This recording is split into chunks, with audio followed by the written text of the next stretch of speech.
লড়াই জারি থাকবে? লড়াই জারি মানে 26-এ যা লড়াই দেবো সব পকেটের মধ্যে ঢুকিয়ে নেবো।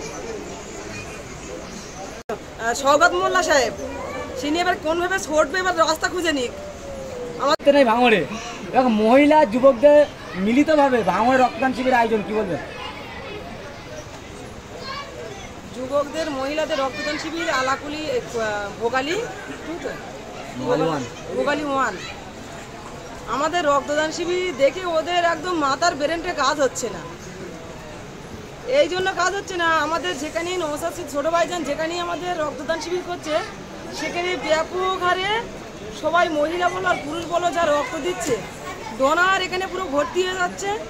এরা ভর্তি করে নিতে পারছে না, তারপরে যেগুলো ডোনার আসছে তাদেরকে আমাকে ফিরে দিতে হচ্ছে।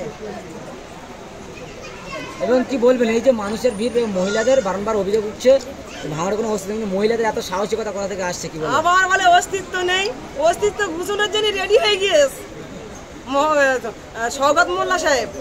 তিনি এবার কোনভাবে ছুটবে, এবার রাস্তা খুঁজে নিক। আমাদের আইএসএফরা কেউ তারা ওকে দেবে না, আইএসএফ কেউ দেখবে না।